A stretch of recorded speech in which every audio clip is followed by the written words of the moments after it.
Danny Cole checked his transfer orders for the third time. The words had not changed. He was assigned to the Coalition vessel Starbound Hope for a 6-month rotation as a maintenance technician. It was supposed to be a simple job: fix broken things, stay out of trouble, come home alive. The station was busy that morning. Humans and aliens of every shape moved through the large hall. Some carried bags, others carried weapons. Danny carried only a small pack with his tools and a few personal items. He was 24 years old and fresh out of training. This was his first real assignment in space. "Cole Danny," the technician called out. He was a thin man with tired eyes and coffee stains on his uniform. "That's me," Danny said. He stepped onto the round platform and stood in the center circle. The technician looked at his screen and frowned. Getting some minor fluctuation in the beam, probably nothing. He tapped a few buttons. "Yeah, it's fine, you're cleared for transport." Danny wanted to ask what "probably nothing" meant when it came to breaking his body into atoms and sending it across space. But he was new. New people did not ask questions. They followed orders and hoped for the best. "Safe travels," the technician said without looking up. The world turned white. Danny had teleported twice before during training. Both times felt like falling through cold water for half a second. This time felt wrong. The cold became hot. The falling became spinning. He felt pulled in directions that should not exist. His ears filled with a sound like screaming metal. Then it stopped. Danny opened his eyes. He was not in a cargo bay. He was not on the Starbound Hope. He was standing on thick animal furs. Real furs from real animals, soft under his boots. The room around him was dark and warm. The walls were covered with strange symbols and what looked like battle flags. Bones hung from the ceiling. Not small bones, big ones. The kind that came from creatures larger than Danny wanted to imagine. The smell hit him next. Blood, old blood and new blood, metal and smoke, and something else. Something animal and wild that made the hair on his arms stand up. This was not a human ship. Danny's heart began to pound. He knew where he was. Every human who served in the Coalition knew about the wolf people, 7 feet tall on average, fangs like knives, claws that could tear through metal. They were the greatest warriors in the galaxy, and they did not like humans very much. He was on a ship, in someone's private quarters, standing on their personal furs like he owned the place. A door slid open behind him. Danny turned slowly. His body wanted to run, but there was nowhere to go.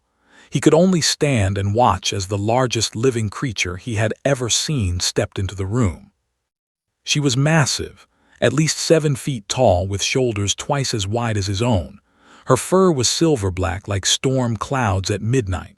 Her eyes were gold, bright and sharp as broken glass.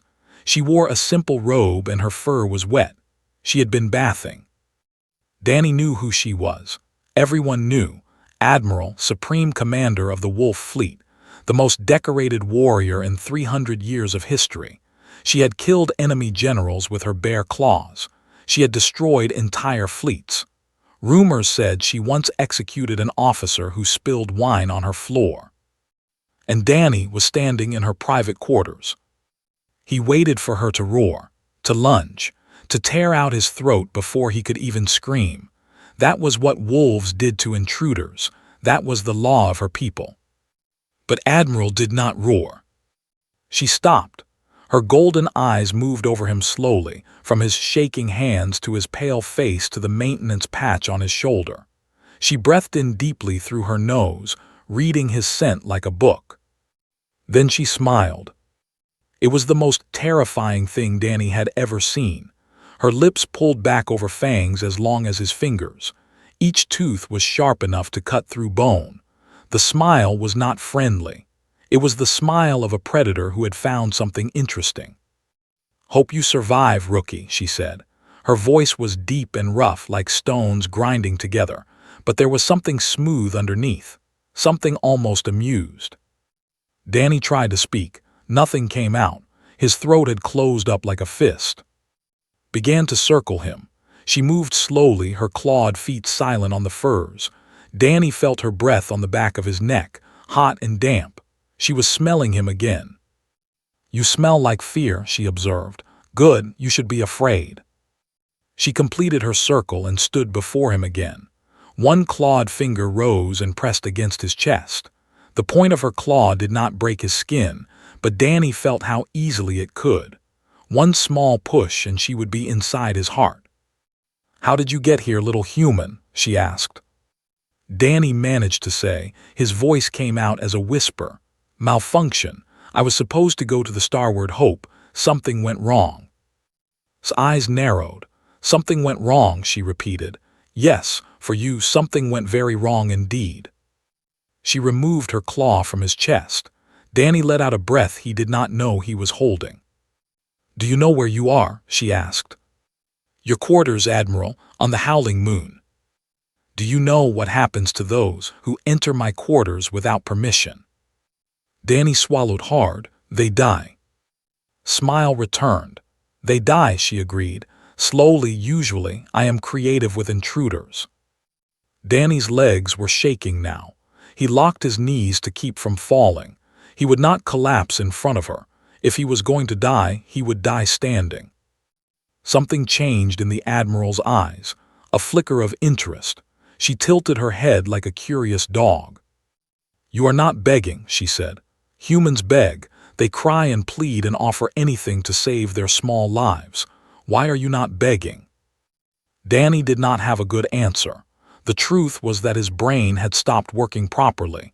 He was too scared to beg, too frozen to do anything but stand and wait for the end. "I do not know, Admiral," he said honestly. Studied him for a long moment.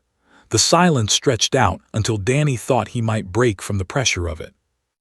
Then she laughed. It was a harsh sound like barking mixed with thunder. It shook the bones hanging from the ceiling. "Your fate now belongs to me, little human," she said. "By the laws of my people, you have entered my territory. I may do with you as I wish." She leaned close, so close that Danny could see the individual hairs of her fur. "You will serve on my ship until I decide otherwise. You will work. You will bleed. You will suffer. And if you are very lucky, you might survive long enough to become interesting." She pressed a button on the wall. Moments later, 2 wolf guards appeared at the door. They saw Danny and growled, their lips pulling back over their fangs. "Take this human to the maintenance quarters," ordered. "He belongs to me now." The guards grabbed Danny's arms with hands like iron vices. They began to drag him toward the door. "Admiral," Danny said, finding his voice at last. Raised one eyebrow. "Yes. I will survive." The words came out before he could stop them. He did not know why he said them. They were stupid words, dangerous words. The guards growled louder and tightened their grip. But Admiral only smiled that terrible smile one more time. "We will see, little human," she said. "We will see." The maintenance quarters were a small metal room at the bottom of the ship. There was a thin bed, a broken chair, and a door that did not lock from the inside. Danny sat on the bed and stared at the wall. His hands had finally stopped shaking. He was alive. That was more than he expected. The door opened without warning. Danny jumped to his feet, ready for another wolf guard to come and kill him. Instead, a human woman stepped inside. She was about 30 years old, with short brown hair and tired eyes. She wore the same maintenance uniform as Danny, but hers was covered in old stains and burn marks. "So you are the new one," she said. "The idiot who teleported into the Admiral's bedroom." "It was an accident," Danny said. "I know, the whole ship knows, you are famous now." She did not smile. "My name is Nora. I am the only other human on this ship. I have been here for 2 years. 2 years? Danny could not hide his surprise. How? By learning the rules. Nora sat down on the broken chair. It creaked under her weight. Rule 1, never show your back to a wolf. They see it as an invitation to attack. Rule 2, never run. Running makes you prey. Rule 3, never beg. Begging makes you weak and the weak die fast here.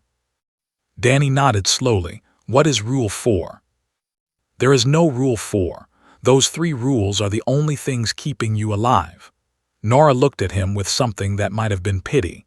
The wolves hate humans. They think we are soft and useless. Most of the crew wants you dead. Lieutenant has already told everyone that you should be thrown into space. Who is Lieutenant? The Admiral's second-in-command. Big male wolf with a scar across his face. He lost his eye fighting humans during the border wars 10 years ago. He hates our kind more than anyone. Danny felt his stomach drop. He had not even been on the ship for 1 day, and already he had an enemy. Why are you telling me this? He asked. Nora stood up and walked to the door. Because no one told me when I first arrived. I had to learn everything the hard way. Maybe you will survive longer if you know what you are facing. She paused at the door. Or maybe you will die anyway. Most humans do not last a month on wolf ships. She left without saying goodbye. The next morning, Danny reported for work. The maintenance chief was an old wolf named.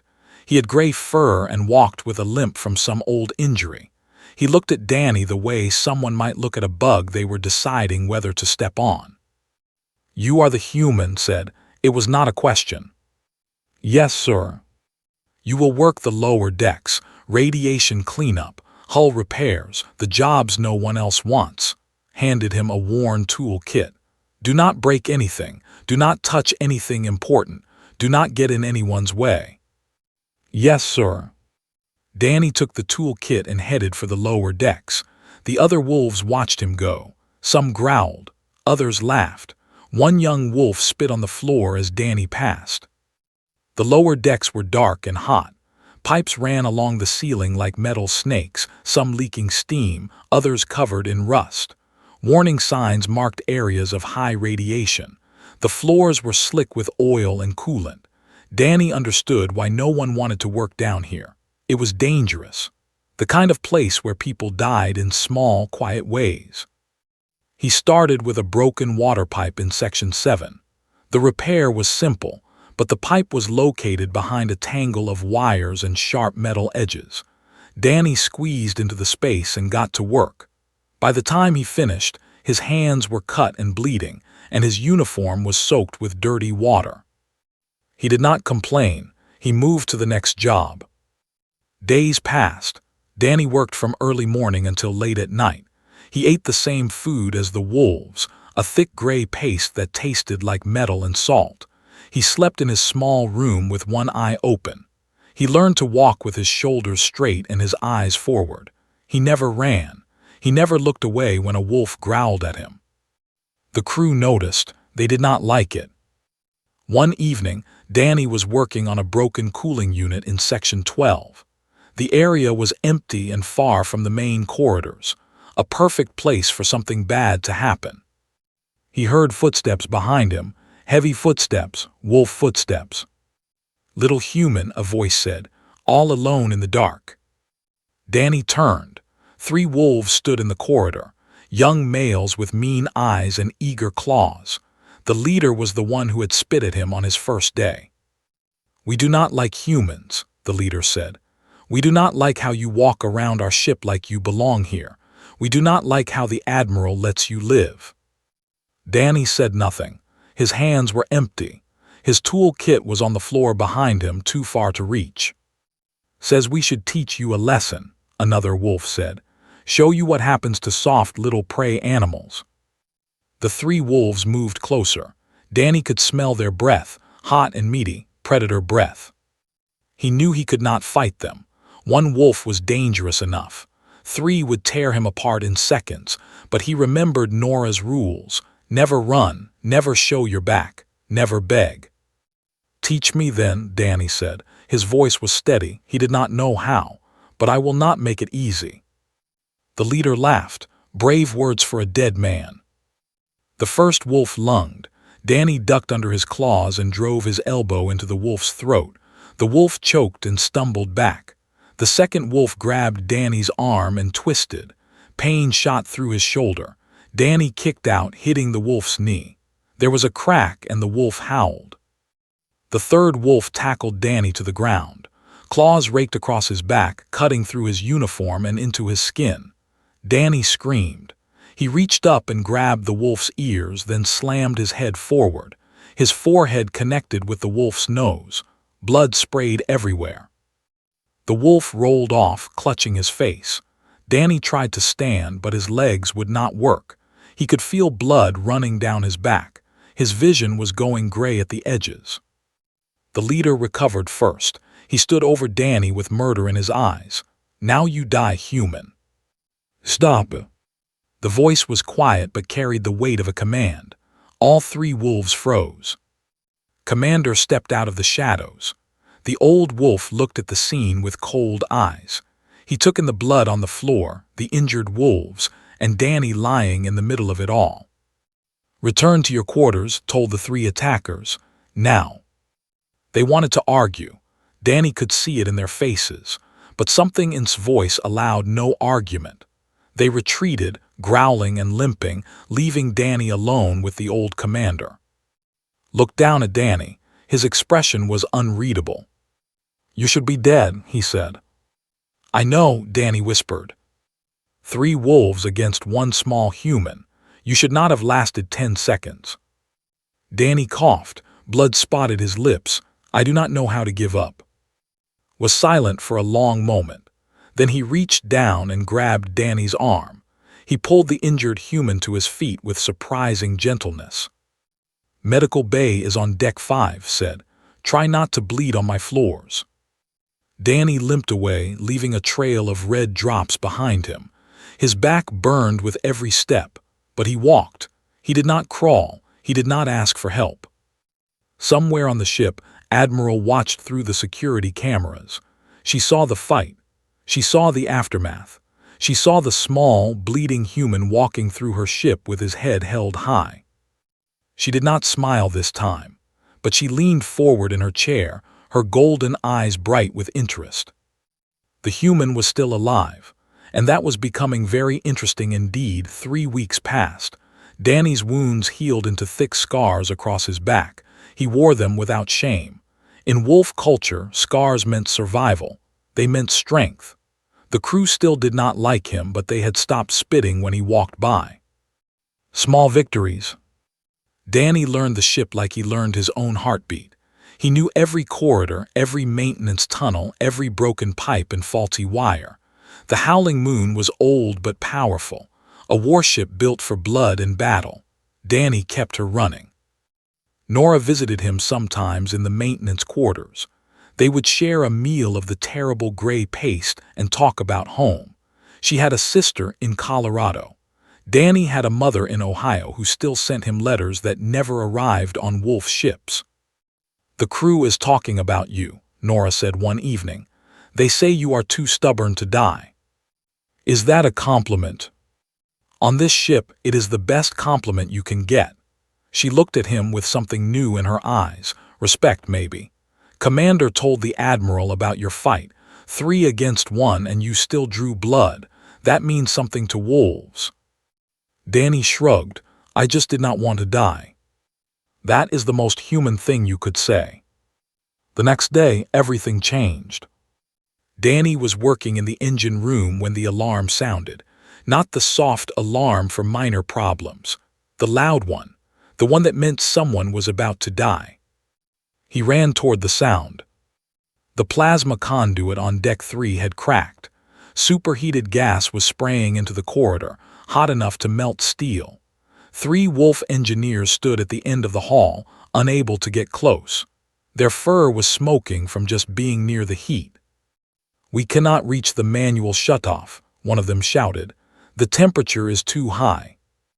Danny looked at the conduit. It was 50 feet away. The air between here and there was white with heat. Any wolf who tried to walk through that would cook before they got halfway. But Danny was not a wolf. "I can do it," he said. The wolves looked at him like he was insane. "Human, you will die. Your soft skin will burn off your bones." "Maybe," Danny said. He was already stripping off his jacket. "But if that conduit blows, it takes the whole engine with it. Then we all die." He did not wait for them to argue. He started walking. The heat hit him like a wall. His skin turned red immediately. Every breath felt like swallowing fire. His eyes watered so badly he could barely see, but he kept walking. Humans were not the strongest species in the galaxy. They were not the fastest or the toughest, but they had one gift that no other species could match. They could survive. Millions of years ago, human ancestors had chased prey across burning plains for days at a time. They had evolved to handle heat that would kill any wolf in minutes. Danny's body remembered. His blood moved to his skin to release heat. His sweat glands opened like a million tiny cooling systems. His heart pumped faster, keeping his brain alive even as his flesh began to cook. 40 feet, 30 feet, 20 feet. His hands were blistering now. The metal floor burned through his boots. Every step was agony. His lungs screamed for air that was not on fire. 10 feet, 5 feet. Danny reached the manual shutoff. It was a simple lever, but the metal was glowing red. He grabbed it anyway. He felt his palms sizzle.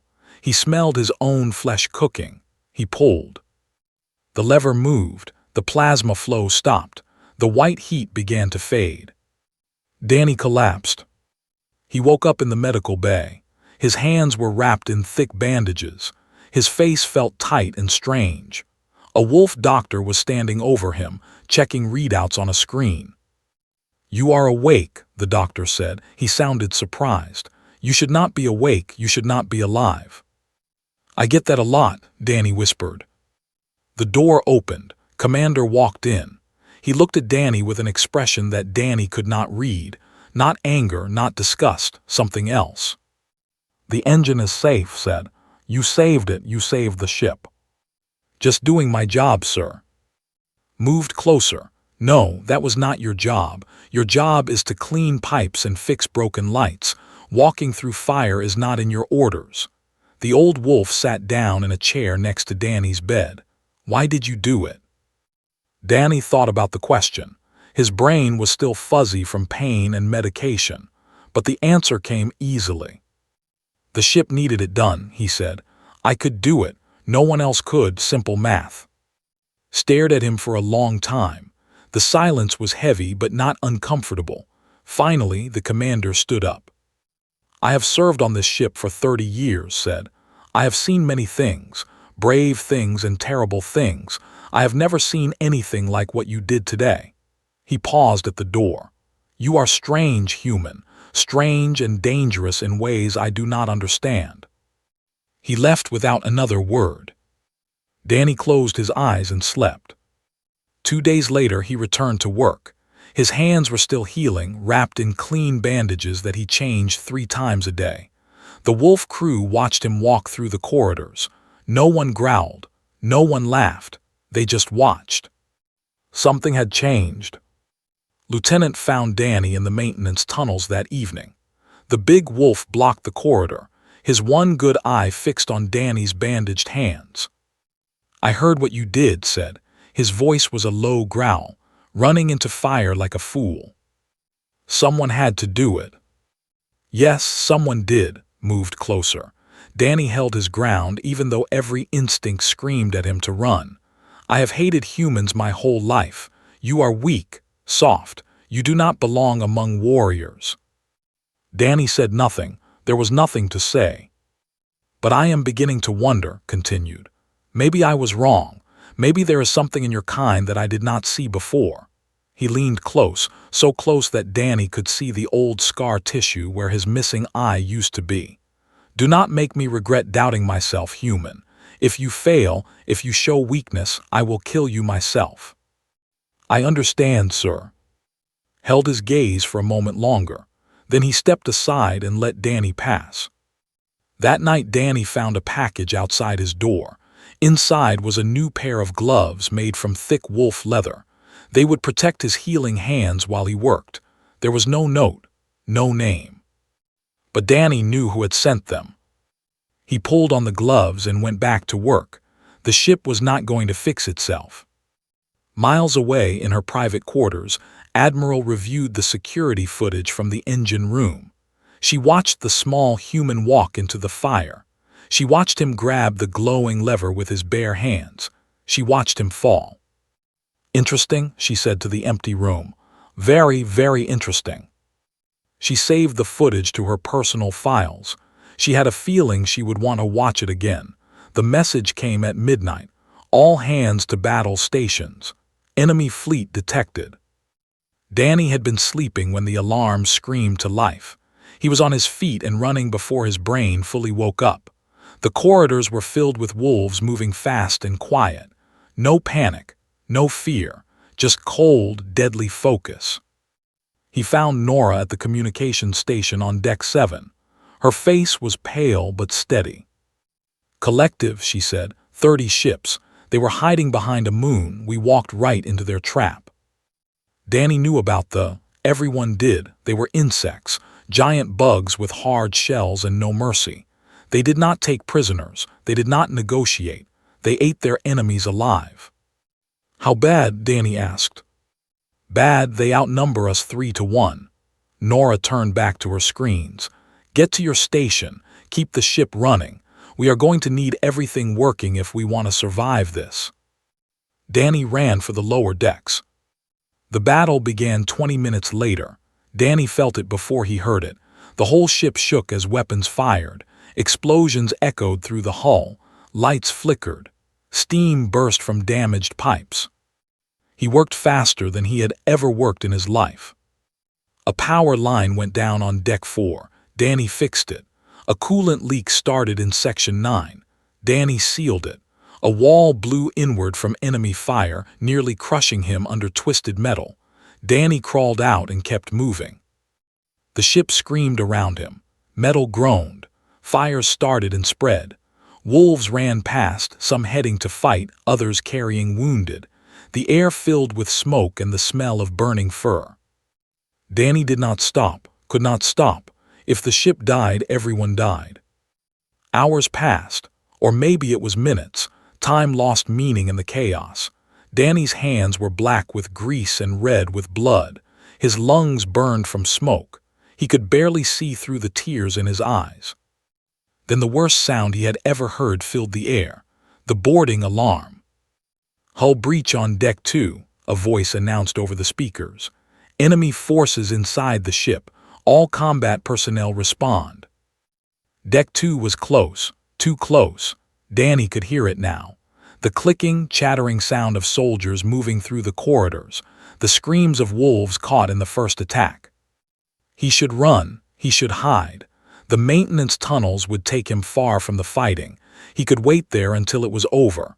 That was the smart thing to do. Danny thought about Lieutenant's words, about never showing weakness, about earning his place on this ship. He picked up a heavy wrench from his tool kit and moved toward the sound of battle. The corridor on Deck 2 was a nightmare. Wolf bodies lay on the floor, torn apart by claws. Blood painted the walls in red streaks. 3 soldiers stood at the end of the hall, their insect eyes scanning for more prey. They were ugly creatures, 7 feet tall, with shiny black shells and too many legs. Their mouths were filled with sharp parts that clicked and snapped. Plasma rifles hung from their upper limbs. Danny ducked behind a pile of broken equipment. His heart pounded so hard he thought they might hear it. He was alone, unarmed except for a wrench, facing 3 enemy soldiers who had just killed a squad of wolves. This was insane. This was suicide. They moved forward. They were heading deeper into the ship, toward engineering, toward the heart of the howling moon. Danny could not let them get there. He had spent weeks learning every inch of this ship, every tunnel, every hidden passage, every weakness in the structure. They did not know what he knew. That was his only advantage. He slipped into a maintenance shaft and crawled. The shaft ran parallel to the main corridor. Danny moved as quietly as he could, which was not very quiet at all. His breathing was too loud. His boots scraped against metal, but they were making their own noise, clicking and chattering to each other in their alien language. Danny came out ahead of them. He was in a storage room now, filled with old equipment and broken parts. More importantly, he was next to an emergency airlock, one of the small ones used for dumping waste into space. An idea formed in his head, a stupid, desperate, probably fatal idea. He grabbed a piece of scrap metal and threw it down the corridor. It clattered against the floor. The clicking stopped, then started again, faster. They were coming to investigate. Danny pressed himself against the wall next to the storage room door. He held the wrench in both hands. His palms were slick with sweat. The first entered the room. Its insect eyes swiveled, searching for the source of the sound. Danny swung the wrench with everything he had. The tool connected with his head. Chitin cracked, green blood sprayed, the alien screeched and fell. The second came through the door, plasma rifle raised. Danny dove to the side as a bolt of energy scorched the wall behind him. He rolled, came up, and threw himself at the alien's legs. The stumbled. Its rifle fired wild, hitting the ceiling. Danny grabbed the alien's rifle and pulled. That was stronger, but Danny was desperate. He twisted the weapon, pointed it at the alien's chest, and pulled the trigger. It died with a hole through its heart. The third appeared in the doorway. It saw its fallen companions and screamed, not a battle cry, a rage scream. It dropped its rifle and charged, claws extended. Danny ran. He sprinted down the corridor, the close behind. Its legs were longer. It was faster. Danny could hear its claws clicking on the metal floor, getting closer with every step. He turned into the airlock chamber, dead end, nowhere to go. The followed him in. Its mandibles clicked with hunger. It moved slowly now, savoring the kill. "Stupid human," it said. Its voice was wet and wrong. "Trapped like the prey you are." Danny's hand found the emergency release. "You first." He slammed the button. The outer door blew open. Space screamed into the chamber. Danny grabbed a support beam with both hands as the vacuum tried to pull him out. They had nothing to grab. It flew past him, clawing at empty air, and vanished into the black void. Danny hit the emergency close button. The door sealed. Air rushed back in. He fell to his knees, gasping. His fingers were numb. His vision was gray. He had held his breath for maybe 30 seconds. Any longer and his lungs would have burst. But he was alive, and they were dead. Danny lay on the cold metal floor and laughed. It was a broken sound, more sob than laugh, but it was real. He had done it. Somehow, impossibly, he had done it. The battle lasted another 4 hours.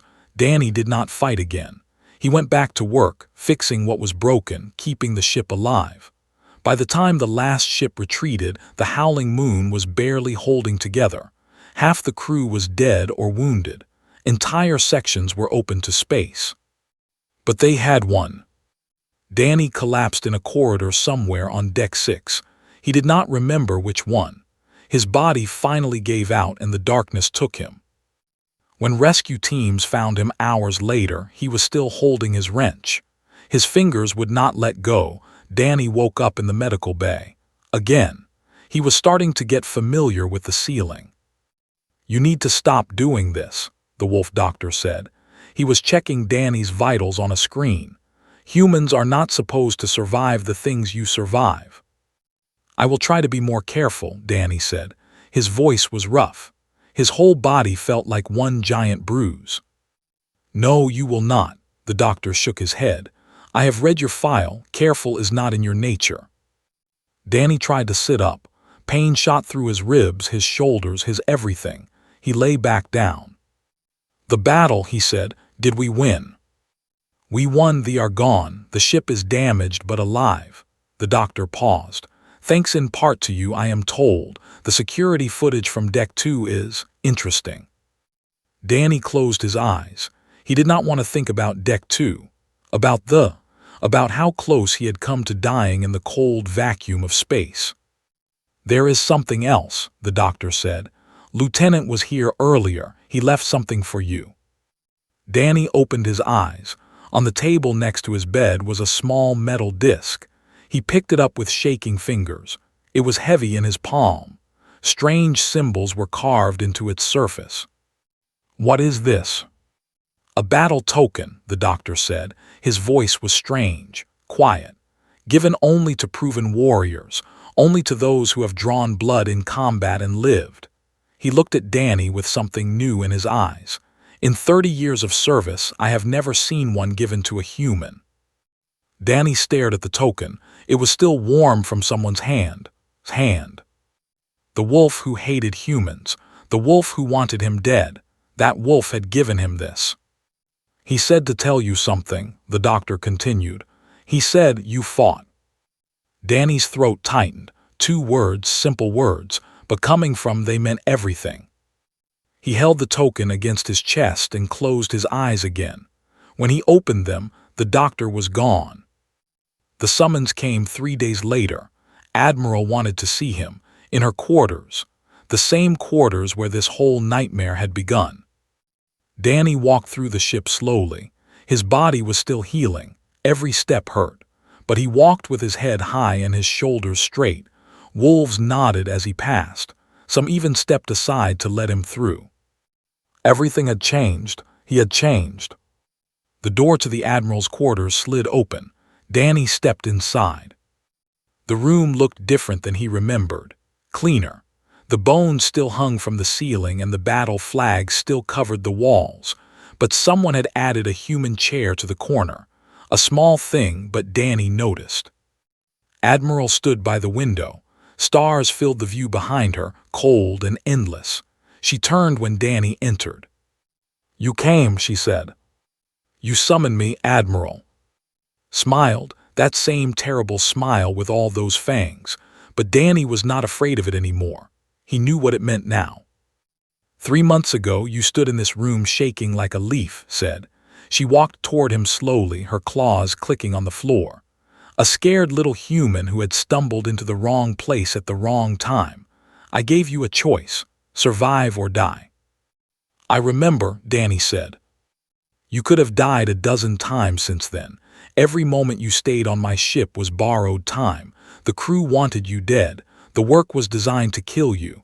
The battle should have finished what everything else started." She stopped in front of him. This close, she was a mountain of muscle and fur. "Why did you not ask for transfer? Why did you not beg to go home?" Danny thought about the question. He had asked himself the same thing many times during the long, painful nights. The answer had always been the same. "Because I do not break, Admiral," he said. "I am human, we do not know how." His golden eyes studied him. She breathed in deeply, reading his scent the way she had on that first day. But this time, Danny did not smell like fear. "I knew," she said softly. "The moment you stood trembling on my furs and did not flee, I knew there was iron in you. Most species would have collapsed. Most species would have begged for mercy or run for the door. You did neither." She turned and walked back to the window. The starlight made her silver-black fur glow. "Humans are small," she continued. "Soft, short-lived. Your bodies break easily, your claws are dull, your teeth are weak. By every measure you should be prey." Danny said nothing. It was all true. "But you do not break," said. She turned to face him again. "You walk into fire and come out burning. You fight enemies twice your size with nothing but a wrench. You open yourself to space and hold on with your bare hands." Her voice dropped low. "That makes you more dangerous than any species in this galaxy." She reached into her robe and pulled out a metal badge. It was shaped like a wolf's fang, with strange symbols carved along its length. "I am offering you a place on my crew," said, "permanently. Not as salvage, not as property, as a full member with rank and standing." She held out the badge. "The Howling Moon has never had a human warrior. You will be the first." Danny looked at the badge. It gleamed in the starlight. Everything he had suffered, everything he had survived, it all came down to this moment. He took the badge. "Thank you, Admiral," he said. Smile returned, but this time it was different, warmer, almost proud. "Do not thank me yet. Being a warrior on this ship is harder than being a maintenance worker. The training will hurt. The missions will be dangerous. You may still die." "I know," Danny said. "I am not afraid." "No," agreed. "You are not. That is why I chose you." She pressed a button on the wall. The door opened and Commander entered. The old wolf looked at Danny, then at the badge in his hand. Something like a smile crossed his face. "I will train him," said. "Make him worthy of that badge." "Do not go easy on him," warned. "I never go easy on anyone."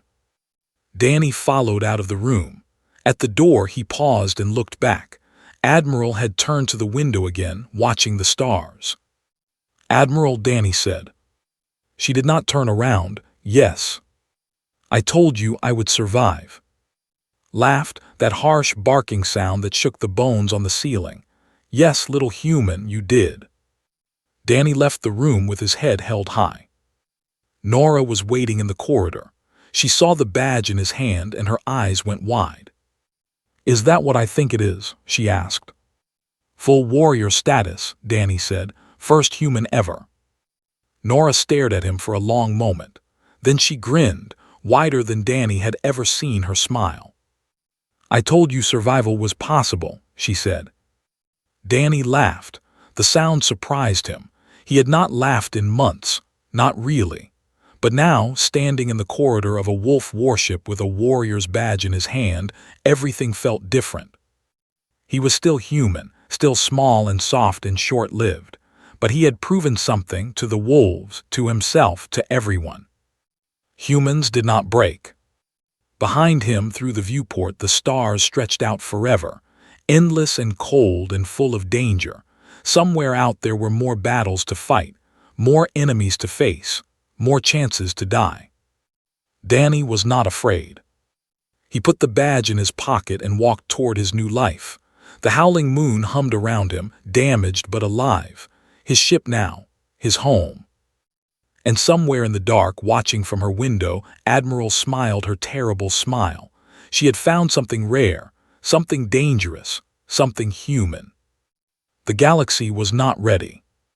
But that was the galaxy's problem.